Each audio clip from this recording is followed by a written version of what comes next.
ಶಿಕ್ಷಕರ ಕಿರುಕುಳ ಆರೋಪ. 7ನೇ ತರಗತಿ ವಿದ್ಯಾರ್ಥಿಯ ಆತ್ಮಹತ್ಯೆ ಯತ್ನ. ಬೆಂಗಳೂರು ಖಾಸಗಿ ಶಾಲೆಯೊಂದರಲ್ಲಿ ಶಿಕ್ಷಕರ ಕಿರುಕುಳದಿಂದ ಮನನೊಂದಿದ್ದಾನೆ ಎನ್ನಲಾದ 7ನೇ ತರಗತಿ ವಿದ್ಯಾರ್ಥಿಯೊಬ್ಬ ಆತ್ಮಹತ್ಯೆಗೆ ಯತ್ನಿಸಿದ ಘಟನೆ ಮರಿಯಪ್ಪನಪಾಳ್ಯದ ಸೆಂಟ್ ಫಿಲೋಮಿನಾ ಶಾಲೆಯಲ್ಲಿ ನಡೆದಿದೆ. ಸಮರ್ಥ ಎಂಬ ವಿದ್ಯಾರ್ಥಿ ಆತ್ಮಹತ್ಯೆಗೆ ಯತ್ನಿಸಿದ್ದು, ಅಸ್ವಸ್ಥಗೊಂಡ ಅವರನ್ನು ತಕ್ಷಣ ನಾಯಂಡಹಳ್ಳಿಯ ನೇಟಸ್ ಆಸ್ಪತ್ರೆಗೆ ದಾಖಲಿಸಿ ಚಿಕಿತ್ಸೆ ನೀಡಲಾಗುತ್ತಿದೆ. ವಿದ್ಯಾರ್ಥಿಯನ್ನು ಶಿಕ್ಷಕರು ಬಾಸುಂಡೆ ಬರುವಂತೆ ಹೊಡೆದು ಮಾನಸಿಕ ಒತ್ತಡಕ್ಕೆ ದೂಡಿದ್ದಾರೆ ಎಂದು ಪೋಷಕರು ಆರೋಪಿಸಿದ್ದಾರೆ. ವಿದ್ಯಾರ್ಥಿಯ ತಂದೆ ಮಹೇಶ್ ಕುಮಾರ್ ಕಿರಾಣಿ ಅಂಗಡಿ ನಡೆಸುತ್ತಿದ್ದು, ತಾಯಿ ಕುಸುಮ ಖಾಸಗಿ ಅಂಗಡಿಯಲ್ಲಿ ಕೆಲಸ ಮಾಡುತ್ತಿದ್ದಾರೆ.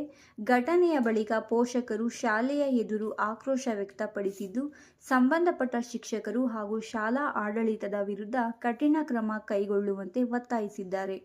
ಘಟನೆಗೆ ಶಾಲೆಯಲ್ಲಿನ ಕಿರುಕುಳವೇ ಕಾರಣ ಎಂಬ ಕುರಿತು ತನಿಖೆ ನಡೆಯುತ್ತಿದ್ದು, ಶಿಕ್ಷಣ ಇಲಾಖೆಯ ಮಧ್ಯಪ್ರವೇಶಕ್ಕೂ ಆಗ್ರಹ ಕೇಳಿಬಂದಿದೆ. ವಿದ್ಯಾರ್ಥಿಗಳ ಮಾನಸಿಕ ಆರೋಗ್ಯ ಮತ್ತು ಶಾಲೆಗಳಲ್ಲಿನ ಶಿಸ್ತು ಕ್ರಮಗಳ ಬಗ್ಗೆ ಮತ್ತೊಮ್ಮೆ ಚರ್ಚೆ ಆರಂಭವಾಗಿದೆ.